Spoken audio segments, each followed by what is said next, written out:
Bonjour à tous et bienvenue pour ce Facebook Live sur le thème de comment aider son enfant à se séparer de son parent quand il va à la crèche, à l'école, chez les grands-parents, etc.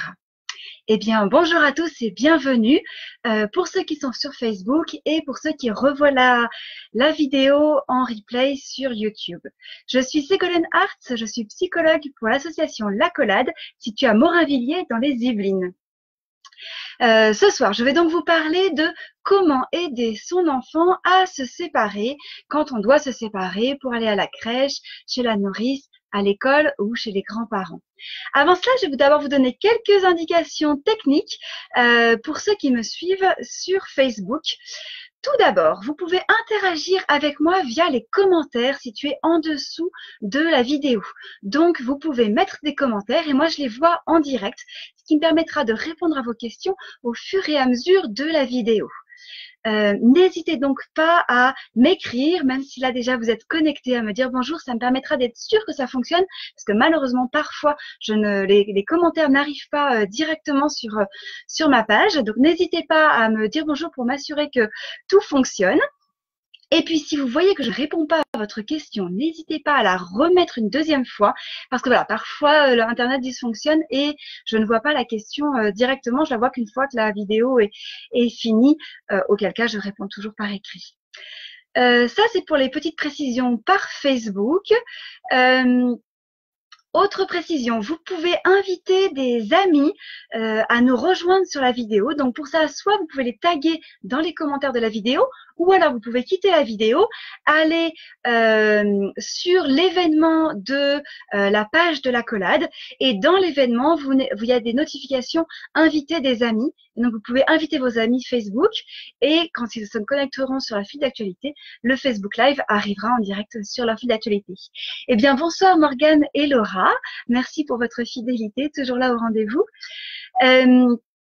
Voilà, pour ceux qui ont des amis qui ne sont pas sur Facebook, je mets maintenant toutes les vidéos sur YouTube, donc on peut les retrouver sur YouTube et les revisionner après quand on a le temps. Voilà. Bonsoir Gaëlle, merci pour tous vos bonsoirs. Moi, je suis sûre que ça fonctionne et bienvenue à vous. On va pouvoir démarrer tout de suite ce Facebook Live. Le sommaire de ce Facebook Live, ce que j'ai prévu de vous dire ce soir. D'abord, j'ai prévu de vous parler de ce que c'est que la séparation, comment elle est vécue dans notre société et ce que moi j'en pense de la séparation avec le jeune enfant. Donc d'un point de vue un peu théorique, philosophique, on va dire. Et ensuite, je vais vous donner plein de trucs et astuces pour aider l'enfant à se séparer dans les meilleures conditions possibles quand la séparation doit se faire. Je ferai un petit entracte au milieu de la vidéo pour vous présenter le programme de l'Accolade pour les mois à venir, donc avril, mai et juin 2019. Surtout, je vous le rappelle, n'hésitez pas à poser vos questions, j'y répondrai avec grand plaisir. Alors, la séparation, déjà.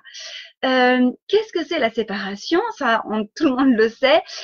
Mais qu'est-ce que moi je pense de la séparation avec le jeune enfant? Ce que j'en pense, ce qui me vient à l'esprit, c'est que nous sommes d'abord des animaux et nous avons une nature humaine qui fait que autant des Cro-Magnons ou dans les sociétés dites traditionnelles, en tout cas pas dans nos sociétés dites modernes, la séparation, elle n'existe pas à mon avis.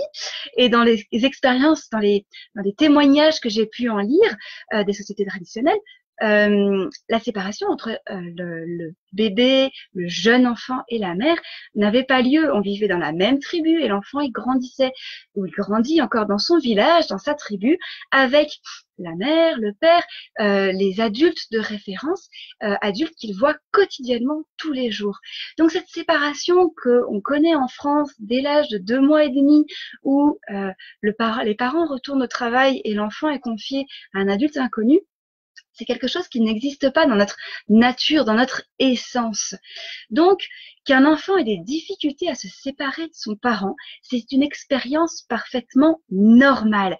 Et j'insiste lourdement là-dessus parce que certains parents peuvent se culpabiliser ou ne pas comprendre la réaction de l'enfant quand il a des difficultés à se séparer en se disant mais qu'est-ce que j'ai fait pour que mon enfant n'arrive pas à se séparer comme ça de moi? Est-ce que il est insécurisé? Est-ce que il n'a pas à l'intérieur de lui suffisamment un attachement suffisamment sécure? Il n'a pas à l'intérieur de lui suffisamment de sécurité, d'amour pour pouvoir se séparer de moi? En fait, j'ai envie de vous dire, c'est au contraire qu'il a un très grand attachement à vous et un très grand amour à vous qui est complètement naturel, qui est dans notre essence même et qu'il vit de manière complètement intense, ce qui me paraît vraiment normal. Donc, pour moi, la normalité, c'est qu'un jeune enfant ait des difficultés à se séparer de son enfant, de ses parents. C'est pas le contraire. Alors après, il y a des enfants qui se séparent très bien de leurs parents et voilà, à l'entrée, la petite section, au revoir papa, au revoir maman, tout va bien et je suis tout de suite à l'aise dans mon environnement. Je ne considère pas non plus que ce soit anormal et tant mieux si cet enfant-là a de la sécurité et est heureux dans ce milieu nouveau et inconnu. Tant mieux pour lui et réjouissez-vous si ça se passe bien dans ces conditions. En revanche, si ça se passe mal, ne vous culpabilisez pas et n'essayez pas de chercher la petite bête et les poux dans la tête. Il y en a pas. C'est juste dans l'essence même de l'enfance. Je me permets d'insister lourdement là-dessus parce que j'y tiens vraiment, d'autant qu'il y a un grand discours, en particulier des psychanalystes, qui disent qu'un enfant qui a des difficultés à se séparer, c'est un enfant qui n'a pas de sécurité intérieure. Et moi, vraiment, je me mets à l'opposé total de ce discours-là en disant mais non. Je crois que j'ai lourdement insisté sur la question et vous avez compris pourquoi c'est si important pour moi de dire que ce n'est pas anormal qu'un enfant ait des difficultés à se séparer. En revanche, je ne voudrais surtout pas qu'il y ait des parents qui se culpabilisent en se disant oui mais moi il faut que je retourne au travail pour telle et telle raison et je dois me séparer de mon enfant quand bien même je vois que c'est difficile pour lui. Alors surtout pas de culpabilité par rapport à ça. En discipline positive, il y a une image que j'aime énormément qui est celle du masque à oxygène. Vous savez, dans l'avion, les hôtesses de l'air nous expliquent que s'il y a un problème, les masques à oxygène vont tomber et que quand ils tombent, on met d'abord le masque à oxygène sur soi-même avant de le mettre à son enfant. Ce qui paraît de la logique pure. On ne peut pas aider son enfant quand soi-même on n'est plus là. Donc d'abord prendre soin de soi pour pouvoir prendre soin de l'enfant. Et donc si vous choisissez de retourner à votre travail pour des raisons financières, évidemment, parce que vous assurez la sécurité financière de votre foyer. Et donc, c'est un choix qui se fait sans culpabilité et en pleine conscience. Si vous choisissez de retourner au travail parce que vous y êtes bien et que quand vous rentrez le soir et que vous retrouvez votre loulou, c'est comme ça que vous vous sentez bien et détendu et que vous êtes heureux, eh ben, faites-le. Ne vous obligez jamais à rester à la maison parce que on doit, parce que la psychologue a dit que, parce que c'est dans l'essence de la nature humaine ou je ne sais quoi. Non, surtout pas. Chacun fait ce qui est bon pour lui à l'intérieur de lui. Et par contre, ce choix se fait en conscience, en sachant ce que chacun a gagné. Bon, bref, ce que chacun peut y gagner. Donc, si vous choisissez de retourner au travail et de confier votre enfant, ou quand bien même, peut-être vous choisissez de confier l'enfant alors que vous n'êtes pas au travail, mais pour diverses raisons, vous choisissez de confier l'enfant, pas de culpabilité. Vous le faites en conscience parce que vous savez ce que chacun a gagné, votre enfant inclus. Le simple fait que votre enfant récupère un parent heureux, détendu, serein, bien dans ses baskets, eh ben c'est tout gagné, c'est tout bénéf pour cet enfant-là. Voilà. Pour moi, ça c'est la base théorique de la séparation avec l'enfant. Ce n'est pas anormal que pour l'enfant ce soit difficile et c'est bien, c'est bon pour le parent de retourner au travail ou de choisir de rester avec l'enfant, de choisir de se séparer ou de choisir de rester avec l'enfant. C'est bon en fonction de soi. Voilà pour cette base théorique. Si vous avez déjà des questions, n'hésitez pas à les mettre en commentaire. Autrement, je passe à la deuxième partie, la plus grande partie de cette conférence, qui est les conseils. Voilà, vous avez fait votre choix. Vous savez qu'aujourd'hui, vous allez confier votre enfant à la crèche, à la nounou, à l'école, aux grands-parents, peu importe. Aujourd'hui, vous allez confier votre enfant. Et vous savez d'expérience que pour votre enfant, c'est quelque chose qui est difficile pour vous. Alors, voilà quelques conseils que je pourrais vous donner pour accompagner cette séparation et pour qu'elle se passe au mieux, au moins pire, pour que ce soit le plus confortable possible pour votre enfant. Alors, mon premier conseil, c'est d'abord un non-conseil. J'aime bien démarrer par les ne pas. Promis, après, je vous donnerai les qu'est-ce qu'on peut faire à la place d'eux. J'ai deux ne pas faire. Qu'est-ce qui vraiment est important de ne pas faire pour éviter les difficultés de séparation? La première chose, j'en parle parce que je le vois au parc, je le vois quand je côtoie d'autres familles, donc je me permets d'en parler. On ne doit pas menacer d'abandonner un enfant. Je sais, parfois quitter le parc, quitter la grand-mère avec qui on s'amusait super bien, quitter les cousins, ça peut être vraiment difficile. Et on peut être tenté à l'intérieur de soi de se dire, je vais juste lui répondre, ben si tu viens pas, je pars sans toi, hein. Et puis c'est tout, parce que c'est hyper efficace. Alors là, en termes de gains sur le court terme, c'est sûr, on est à 100%. Parce que l'enfant, il ne rechigne plus du tout, il n'est plus du tout à se rouler par terre ou à faire le sourd. Il arrive tout de suite. Oui, il arrive tout de suite, mais à quel prix? Il est à l'intérieur de lui, c'est extrêmement inconfortable. À l'intérieur de lui, c'est une peur, une angoisse énorme que de se dire que le parent va l'abandonner. Parce que le second degré, il ne l'a pas du tout, du tout. Et il va lui falloir beaucoup de temps avant de comprendre le second degré. Surtout, ne menacez jamais vos enfants de les abandonner parce que c'est quelque chose qui, sur du long terme, peut s'engrammer à l'intérieur d'eux et peut déclencher, peut empirer les problèmes de séparation et l'angoisse autour de la séparation. J'en profite pour répondre à Claire, à qui je souhaite la bienvenue. Deuxième conseil vraiment que je vous pose de ne pas faire, c'est de partir en surprise quand l'enfant est occupé. Voilà, vous l'aviez confié à la grand-mère et puis il sait vaguement que vous allez partir et vous discutez encore avec la grand-mère et puis au moment de partir, ouah, c'est cool, là, il est en train de jouer, je vais en profiter, je vais partir vite comme ça, on évite les pleurs, on évite les cris.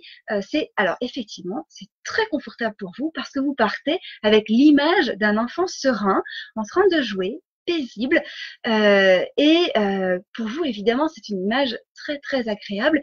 C'est beaucoup plus agréable que de partir au moment où l'enfant hurle tout ce qu'il peut, s'accroche à vous comme il peut parce qu'il veut pas que vous partiez. Oui, et effectivement aussi c'est très confortable parce que sur du court terme vous avez tout gagné. Sur du court terme c'est très efficace. Oui, mais à quel prix?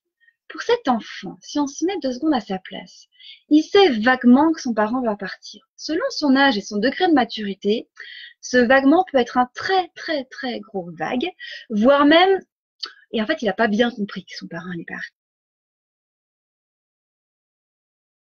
Il se rend compte que son parent n'est plus là. Il n'y a plus de parent.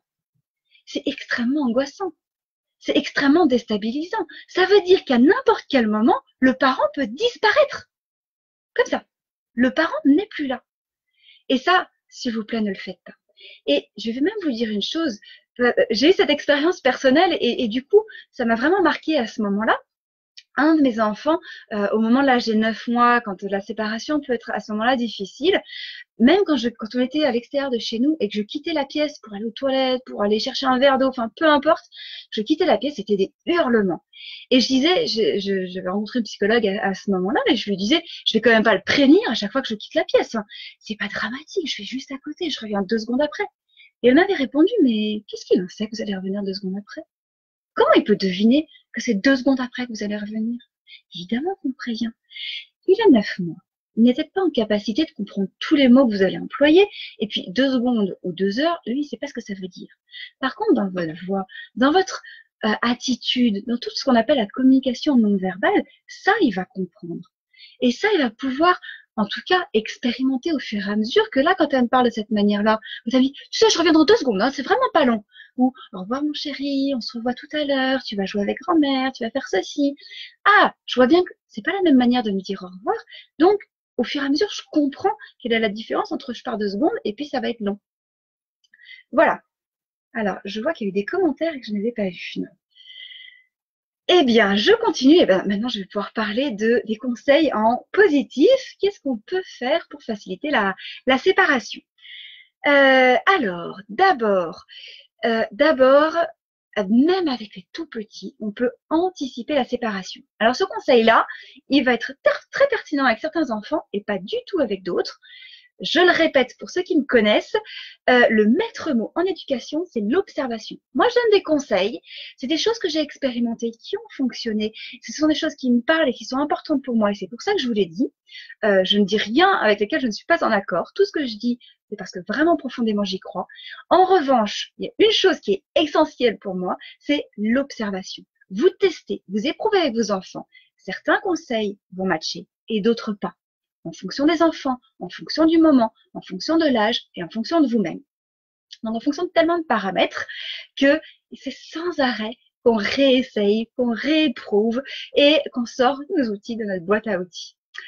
Donc, ce conseil-là, anticiper la séparation, c'est-à-dire avant la séparation, quelques minutes avant, quelques heures avant, la veille, selon l'âge de l'enfant et selon son degré de maturité et sa compréhension du temps, vous anticipez en disant, voilà, demain, je vais t'accompagner chez mamie et tu vas rester chez mamie tant de temps. Voilà, en anticipant, en expliquant ce qui va se passer, ça peut aider l'enfant parce que ça lui donne du contrôle, de la maîtrise sur la situation. Le fait d'avoir plus de clarté, de compréhension de ce qui va se passer, lui donne une certaine maîtrise. Il devient acteur dans cette séparation. Il devient acteur dans le programme et le déroulé du programme. Quand bien même c'est pas lui qui l'a décidé, le simple fait de comprendre ce qui va se passer l'aide à se l'approprier. Ou pas. Pour certains enfants, ça peut être au contraire.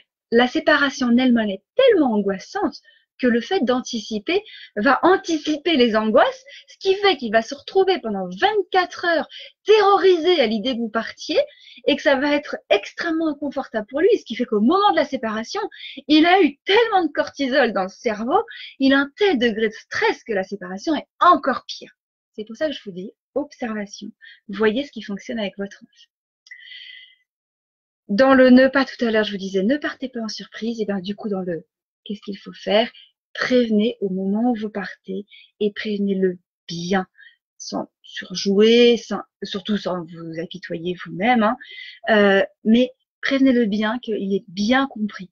Quand vous le dites à la volée, si vous sentez qu'en fait il n'a pas bien capté parce qu'il était à fond dans son jeu, parce qu'il était pris dans autre chose, assurez-vous qu'il a bien compris que là vous êtes en train de partir. Donnez-vous tous les moyens pour vérifier qu'il a bien compris. Alors, quand vous précisez que vous allez partir, vous pouvez aussi préciser tout ce qui va se passer. Et avec un tout petit, ça peut être compliqué de comprendre que vous allez revenir dans 2 minutes, 2 heures ou 2 jours. Ce sont des notions de temps qu'il n'a pas du tout. Ce sont des notions qui ne s'acquièrent que à partir de la grande section maternelle vers 5 ans. À partir et qui sont vraiment acquises que au CE1 vers 7 ans. Donc, il y a du temps avant que l'enfant comprenne les notions de temps. Il peut comprendre avant, après, très tôt, mais 2 heures, 2 jours, c'est compliqué. J'ai une expérience d'ailleurs très rigolote d'un de mes enfants qui s'est cassé la jambe récemment, 6 ans. Et le médecin, une semaine après son accident, on a revu le médecin, on a vu un autre médecin qui demande à mon fils, et alors, quand est-ce que tu t'es fait ça? Et mon fils, 6 ans, lui répond, je me suis fait ça après-demain. Voilà. Donc, à 6 ans, ces notions-là ne sont toujours pas bien acquises. Depuis, on en a tellement rigolé qu'il a bien compris qu'après-demain, c'était pas du passé, mais du futur.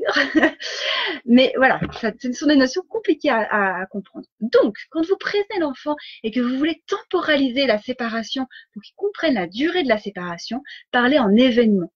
Tu vas jouer avec mamie, après tu vas prendre ton déjeuner, après tu vas faire un dodo, après tu vas encore jouer avec mamie et je vais revenir quand ce sera l'heure du goûter, par exemple. En listant tous les événements qui vont avoir lieu, ça permet à l'enfant un peu plus facilement de se projeter dans ce qui va se passer. Ce que j'avais fait pour un de mes enfants qui était en petite section de maternelle, qui était scolarisé et qui était complètement perdu parce que le lundi c'était moi qui venais le chercher, le mardi c'était papa, le mardi il allait à la cantine, mais le jeudi il venait déjeuner à la maison. Enfin bref, c'était jamais la même chose entre 2 jours. Je lui avais fait un emploi du temps visuel sous forme de livre, une page un jour, avec que des photos, parce qu'il ne savait pas du tout lire. Moi, j'avais quand même écrit le nom des jours en haut, parce que moi, ça me permettait de me repérer plus facilement. Et puis, je les avais plastifiés et j'avais fait des trous et j'avais mis vous savez, les œillets à clés, pour mettre les clés dessus, pour pouvoir faire vraiment un livre qu'on peut complètement retourner comme des livres à spirale. Et j'avais hiérarchisé la journée avec des photos les unes en dessous les autres, avec, admettons, le lundi, la photo de papa, pour dire c'est papa qui dépose à l'école, ensuite la photo de l'école, après j'étais rentrée dans l'école, j'avais demandé l'autorisation pour aller prendre en photo la cantine, prendre en photo la pièce où il faisait la sieste, et ainsi de suite.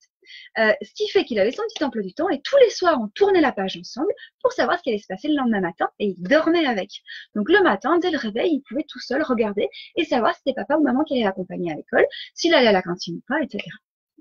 Voilà, pour temporaliser, pour comprendre les différents éléments qui vont avoir lieu. Alors, je regarde mon anti-sèche.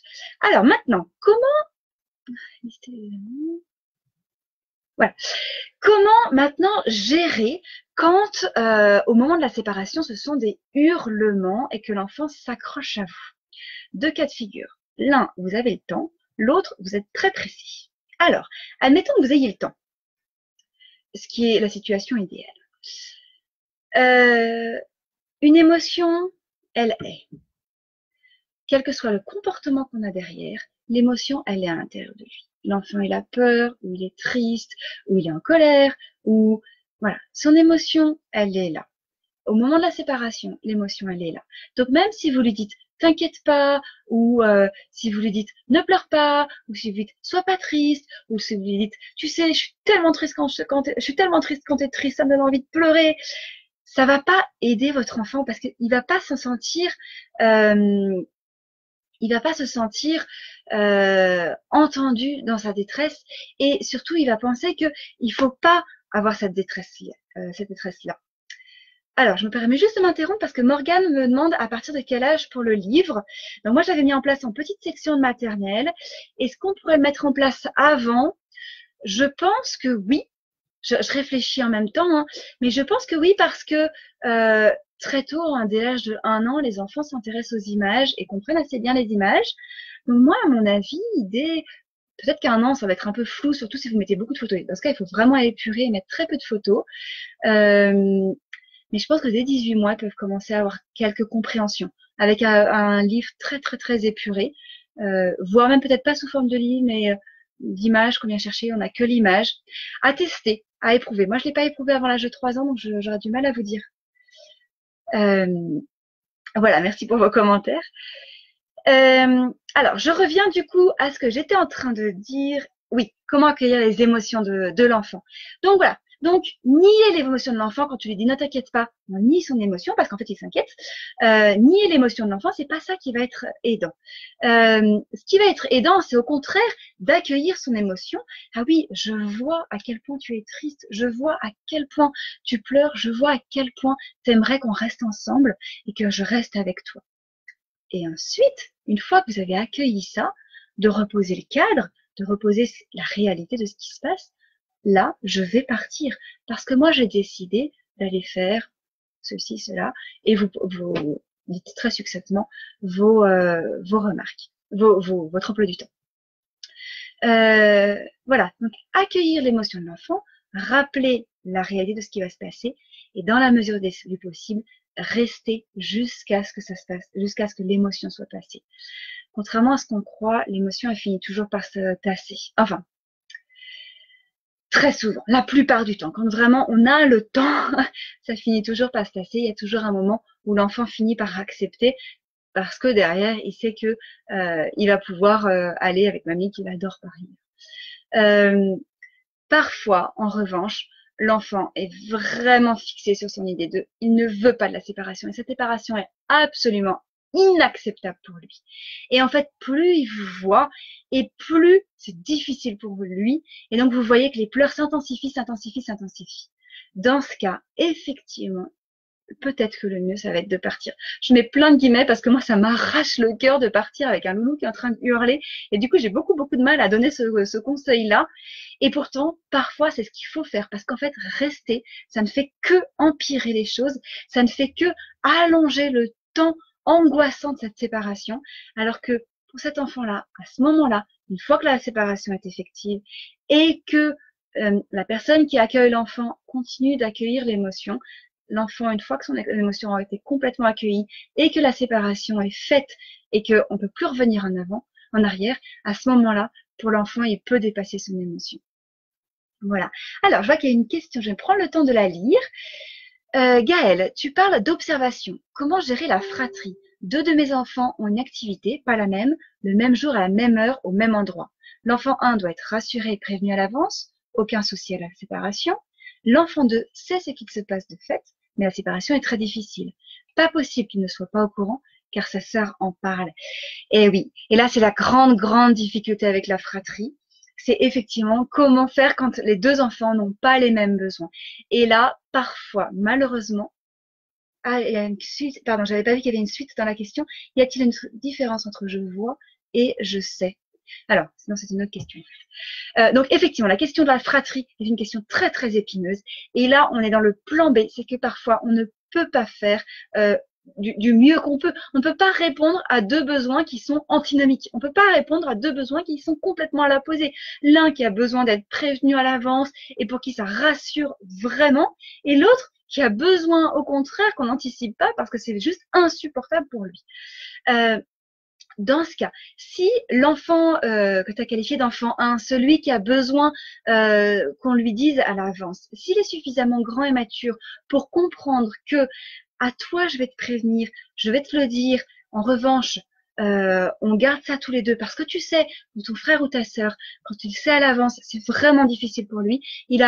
C'est plus facile pour lui de se séparer quand on y arrive tout de suite et pas quand on anticipe.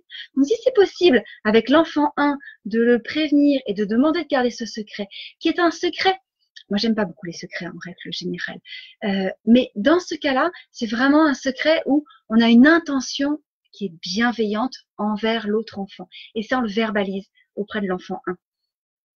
Si c'est possible comme ça. Si c'est pas possible comme ça, je crois que on va faire.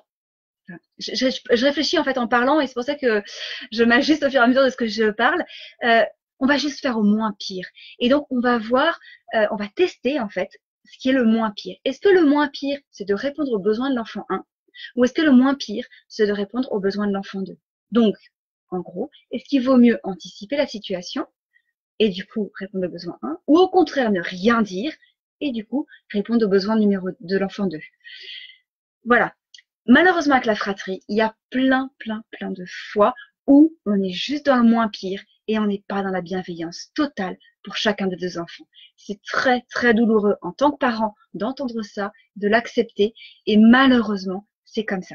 Il y a plein d'autres avantages de la fratrie. Pour avoir 3 enfants d'âge rapproché, je sais à quel point ça peut être extraordinaire d'avoir une fratrie rapprochée, nombreuse, etc.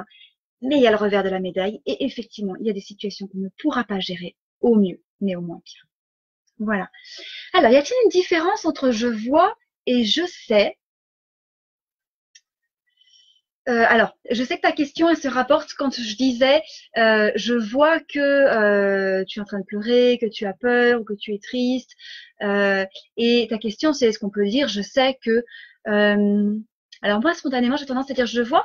Donc j'ai réfléchi en même temps. Hein. Moi, je préfère le je vois parce qu'en fait, je peux pas savoir ce que l'enfant a dans sa tête. Et d'ailleurs, même quand je dis je vois, souvent, je dis je vois que tu pleures et j'ai l'impression que tu es peut-être triste ou tu as l'air triste ou tu sembles triste. Et je mets beaucoup de précautions dans ma manière de parler des émotions de l'enfant parce que finalement, je ne suis pas sûre à 100%. Je suis pas dans son corps, je suis pas dans sa tête et je peux pas savoir à 100%. Voilà. Je mettrai cette petite nuance-là entre le je vois et je sais. Dis-moi si ça répond à ta question, sinon je vais compléter. J'avais pas fini de répondre à ma question tout à l'heure sur comment accompagner les émotions vives de l'enfant quand on est pressé et qu'on n'a pas le temps. Et bien là, c'est la même réponse qu'avec la fratrie. On va faire au moins pire.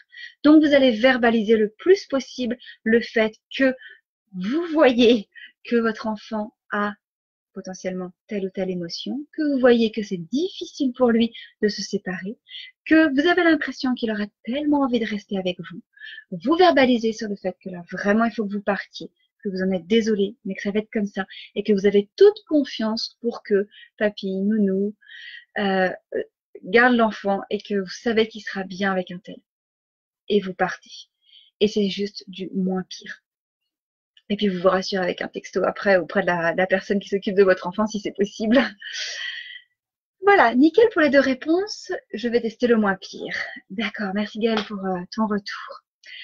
Eh bien, ça va être le moment de l'entracte. Après ce petit entracte, je continuerai sur les conseils. Et ce sera pas... Là, jusqu'à maintenant, je vous ai donné des conseils sur le comment faire dans le vif du sujet, au moment de la séparation.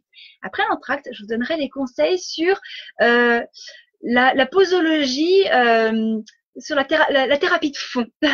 Comment faire quand on sait que son enfant a des difficultés avec la séparation et comment le travailler hors contexte en thérapie de fond. Vous savez, j'aime bien cette image entre le Doliprane et l'antibiotique. Quand on a une angine, on va prendre du Doliprane. Ça, c'est sur le moment, comment on va parer au plus urgent. C'est tous les conseils que je viens de vous donner. Et puis, pour aller à la racine du mal et pour aller traiter la cause du mal, on va donner de l'antibiotique. Et ben, ça va être la deuxième partie après cette entracte. Alors, l'entracte me permet de vous donner le programme de l'accolade pour les prochains mois. Alors, en avril 2019, il nous reste juste une date. C'est la conférence mardi prochain, donc mardi 16 avril, à Morinvilliers, dans les Yvelines. Donc, c'est proche d'Orgeval, Poissy, les Mureaux, Saint-Germain-en-Laye. Je donne une conférence sur le thème de comment aider mon enfant à être un élève. Donc, cette conférence aura deux thèmes. D'abord, sur le savoir-être de l'élève. Donc, comment, à partir de la maison, je peux aider l'enfant à avoir un comportement d'élève, à travailler sur l'attention, l'autonomie, respecter le cadre, etc. Et la deuxième partie de la conférence sera sur le savoir-faire de l'élève, comment aider l'enfant à faire ses devoirs, avoir des connaissances concrètes sur le fonctionnement du cerveau par rapport aux apprentissages et en particulier par rapport à la mémoire pour aider l'enfant au mieux dans ses devoirs, pour apprendre le plus facilement possible, en tout cas le plus en symbiose possible avec le fonctionnement naturel du cerveau. Cette conférence est à participation libre, donc vous participez au montant que vous pouvez et voulez. Et pour s'inscrire, vous allez sur la page Facebook de l'accolade. Il y a un lien vers un formulaire que vous pouvez remplir. N'hésitez pas à partager l'information autour de vous. Il reste des places. Et donc, ce sera mardi prochain, 16 avril, à partir de 20h30. En mai, après les vacances, nous nous retrouverons tout d'abord pour une conférence à nouveau, cette fois à Orgeval, lundi 13 mai, sur le thème, donc à 20h30 aussi, sur le thème de comment poser le cadre auprès de mon enfant ou mon adolescent en respectant ses besoins et en respectant les besoins de l'adulte. Je m'appuierai beaucoup du travail de Faber et Maslich, de la discipline positive, de la communication non violente de Marshall Rosenberg, et puis de ma propre expérience, comme d'habitude. Cette conférence est également à participation libre et il y a également l'événement sur Facebook ou sur le site internet lacolade.org et avec un lien vers un formulaire. Le prochain Facebook Live sera le mardi 14 mai à 21h comme aujourd'hui. Et comme aujourd'hui, je répondrai à la demande d'un parent qui me posait une question sur comment gérer les jalousies, les rivalités au sein de la fratrie. Voilà, un enfant qui est très possessif et qui est très facilement jaloux de ses frères et sœurs. Comment l'aider à déjà comprendre ce sentiment et puis le dépasser. Et il y aura un atelier moi et les autres le dimanche 26 mai pour les enfants de la moyenne section maternelle au CP d'une part et pour les enfants du CE1 au CM2 d'autre part sur le thème des émotions en général. Pour le groupe des maternelles CP, ce sera à partir du livre La couleur des émotions de Hannah Lenz. Et pour les grands, ce sera sur le type du jeu Time's Up sur les émotions. Donc, à la découverte des différentes émotions, qui elles sont, comment elles vivent à l'intérieur de nous. En juin, je vais jusqu'en juin, comme ça on aura fini l'année. Nous démarrons le samedi 9 juin avec l'atelier Moi et les autres, sur le thème de la peur cette fois. Ensuite, il y aura un atelier de révision Faber et Maslich. Donc, pour ceux qui ont suivi des ateliers Faber et Maslich, parler pour que les enfants écoutent, que ce soit avec moi ou ailleurs, hein, ça n'a aucune importance. Je propose des ateliers de révision où nous reprenons des situations de votre quotidien que nous travaillons, que nous analysons, que nous faisons en jeu de rôle pour voir quelle habileté aurait pu être utilisée et continuer à progresser, à réviser les habiletés de Faber et Maslich. Ce sera le mercredi 12 juin de 20h30 à 22h30. Et le dernier Facebook Live de l'année sera le jeudi 20 juin à 21h sur le thème. Donc, à nouveau, à la demande d'une maman, je suis très, très heureuse, 3 mois de suite, de pouvoir répondre à la demande de parents. Et cette fois, ce sera sur le thème son enfant est dysorthographique, comment faire pour l'aider à avoir confiance en lui malgré cette difficulté. Donc, je ne parlerai pas que de la dysorthographie, hein, ce sera tout type de difficulté, que ce soit dys, TDAH, autisme, surdoué, peu importe le type de difficulté, mais quand l'enfant a une difficulté particulière, voire un handicap, comment l'aider à avoir confiance en lui. Voilà pour cet entracte qui se termine. Merci à vous d'être restés et nous allons donc terminer cette conférence avec la dernière partie, les antibiotiques. Donc nous allons partir du postulat que pour votre enfant, la séparation est très régulièrement très difficile et vous vous posez donc la question de comment faire pour l'aider, le soutenir, l'accompagner dans cette séparation et dans toutes ces émotions qu'il vit à l'intérieur de lui. Alors, déjà, je voulais parler d'une manière théorique de la différence entre être en relation et être en lien. Je vais vous en parler d'une manière adulte et puis je vais le retraduire après en manière enfant, de manière à ce que vous puissiez en parler avec vos enfants, parce que moi, ça me semble essentiel qu'ils comprennent cette différence. Être en relation, c'est se voir, se toucher, c'est être en interaction, c'est être en communication directe. Donc, quand vous êtes avec votre enfant, vous êtes en relation, en interaction. Être en lien, c'est maintenir la relation même sans se voir. Quand je pense à quelqu'un, je suis en lien avec lui. Et donc, même si je ne suis pas en relation directe avec quelqu'un, je peux garder ce lien. Ce lien continue d'exister. Et c'est ce qui nous rassure quand on ne peut pas voir la personne pendant longtemps, voire même, c'est ce qui peut nous rassurer aussi en cas de décès. En cas de décès, il n'y a plus de relation directe avec la personne, mais il y a toujours un lien. Ce lien est maintenu d'une manière spirituelle, d'une manière sensorielle, enfin extrasensorielle. Et il est maintenu grâce aux photos, grâce aux souvenirs, grâce au fait que on va parler de la personne, grâce au fait que on va en conscience utiliser des apprentissages qu'on a eus avec cette personne et qu'on va continuer. Voilà, moi je fais des confitures comme ma grand-mère. Voilà, le lien va perdurer au-delà de la mort, au-delà de la séparation. Alors, je vous invite pas à parler. Bonjour Sophie qui vient de nous rejoindre. Je vous invite pas à parler de la mort au moment où vous parlez de séparation avec vos enfants, hein, mais ça me semblait important de faire ce lien avec vous tout de suite parce que je trouve qu'il est d'autant plus parlant que la relation ne peut plus avoir lieu à ce moment-là. Alors, en langage enfant, comment est-ce qu'on peut en parler? Eh bien, il y a un livre remarquable là-dessus qui ne parle pas que de la séparation, mais il y a 2 chapitres qui sont déduits et ce livre est à destination des enfants. Alors, pas des tout petits parce qu'il est quand même assez long et complexe, mais avec le tout petit, vous le prenez et puis vous reprenez les images, vous racontez à votre sauce. Alors, ce livre s'appelle 24 histoires illustrées pour pratiquer l'hypnose en famille et il a été écrit par Margot Bienvenue. Et je vais donc vous raconter 2 des histoires illustrées dans ce livre.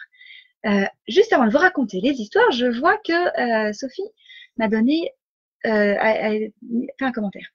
Alors, elle me dit, j'ai un truc avec les enfants, un doudou maman et bébé.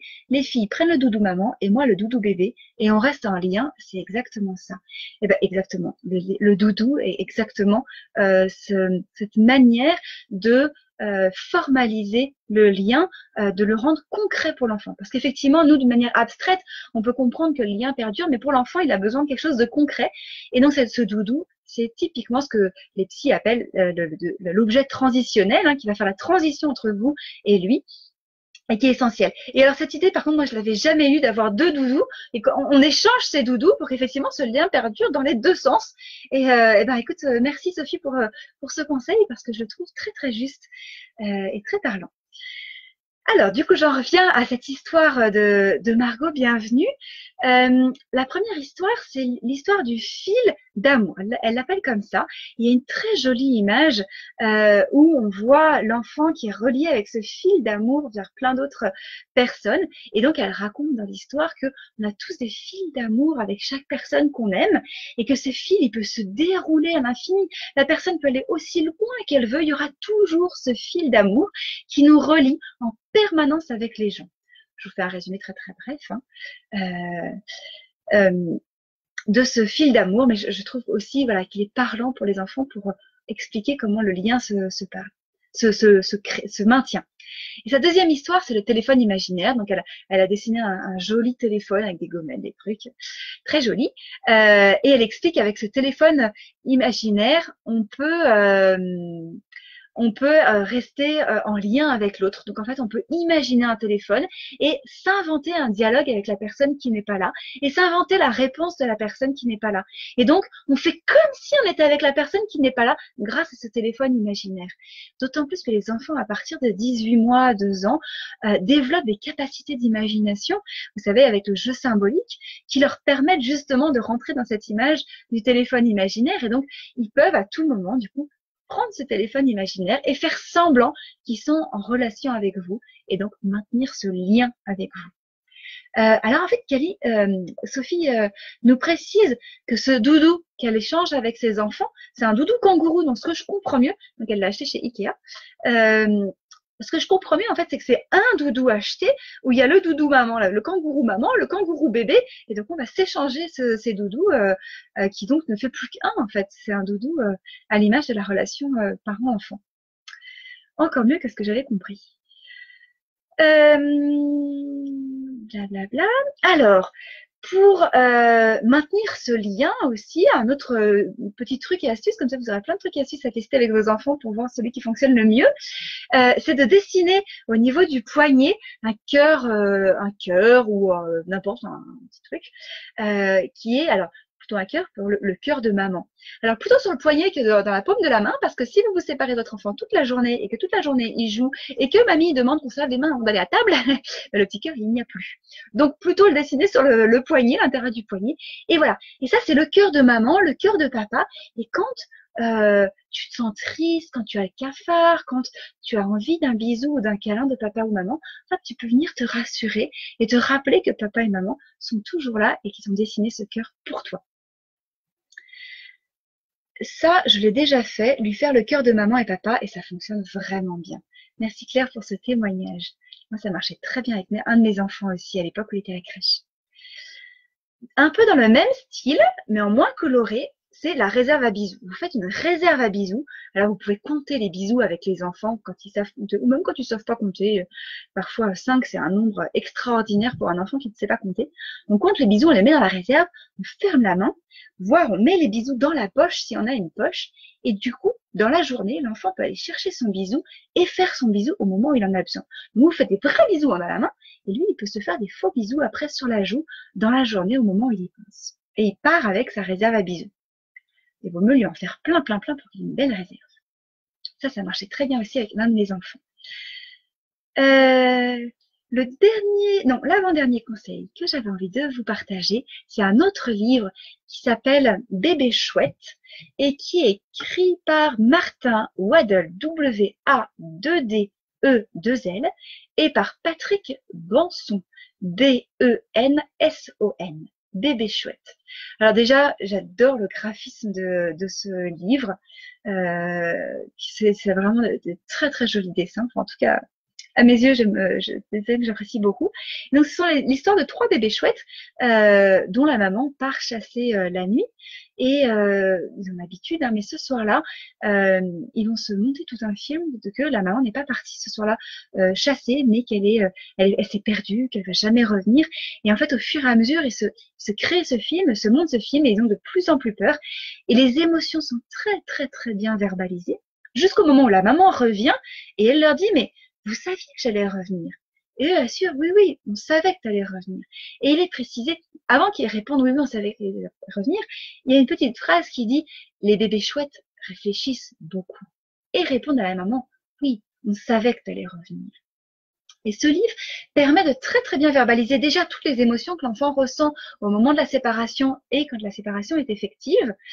Et ça permet aussi de parler de la peur et des conséquences de la peur. Quand cette peur n'est pas accueillie pour ce qu'elle est et qu'on se fait dépasser, envahir par cette peur, elle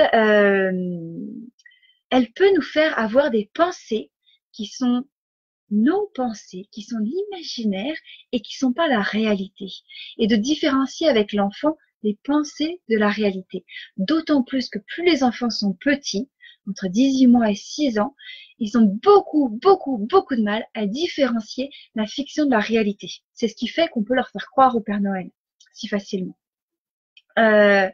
Donc, voilà, ça permet aussi de verbaliser sur le fait que les pensées sont des pensées et qu'on peut décider de nos pensées. Alors évidemment, on ne peut pas s'attendre d'un enfant de 18 mois à 6 ans qu'il rationalise tout seul ses pensées et que tout seul, au milieu de ses pensées négatives, il se dise « mais non, enfin je le sais bien qu'elle va revenir ». Évidemment qu'il va avoir besoin de l'aide de son parent et peut-être même plus grand, il en aura encore besoin. Mais l'avoir verbalisé hors contexte, ça peut l'aider. Et puis, si la personne qui accueille l'enfant peut le verbaliser en disant oui, peut-être que tu as très très peur que ta maman ne revienne jamais, mais moi je sais que c'est pas vrai. Je sais qu'elle va revenir et elle va le revenir après le goûter, après le dodo, après voilà. Alors, Sophie connaît aussi ce livre et nous dit oui, il est super. Je l'ai pris à la bibliothèque et il y a 3 bébés chouettes d'âges différents. Oui, exactement. Et c'est le plus petit qui a le plus peur. Voilà pour ce livre. Et mon dernier conseil de thérapie de fond avec vos enfants pour jouer à la séparation, eh bien justement, utiliser le jeu. Alors, ça pourrait faire l'objet de toute une conférence de parler du jeu. J'ai d'ailleurs une conférence sur le jeu dans le sens jouer. Pour nous, adultes, jouer, c'est un passe-temps très sympa, mais c'est juste un passe-temps. Pour l'enfant, c'est son job, c'est son métier, c'est son travail de tous les jours. Un enfant, ça joue. Ça joue avant de manger. Pour eux, jouer, c'est une priorité avant de manger. Quand on part en pique-nique avec des enfants, ils ne mangent pas, ils jouent. C'est à 15h seulement que eux, ils ont faim, qu'ils réalisent qu'ils n'ont toujours pas mangé. Jouer, pour eux, c'est vital. Alors, utilisons le jeu pour les aider à dépasser leurs angoisses. Et le jeu le plus connu au monde pour aider à travailler la séparation, c'est le jeu du cache-cache. Alors, allez-y à fond. Jouez à cache-cache avec vos enfants, riez de vous retrouver quand le cache-cache est terminé. Le cache-cache est une des meilleures thérapies pour travailler la séparation. Voilà pour tous les conseils que je voulais vous donner. Merci pour votre grande participation, pour vos questions, pour vos conseils qui viennent compléter les miens. Merci d'avoir été aussi nombreux à participer. Et puis, je vous retrouve très vite au sein de l'accolade sur les Facebook Live ou en direct, en conférence ou en atelier. J'ai l'impression qu'il n'y a pas d'autres questions. J'attends encore quelques secondes pour vérifier. Morgane dit est toujours joué. Eh ben oui, le jeu pour tout et toutes les occasions de la vie. À très bientôt et bonne soirée. Au revoir à tout le monde.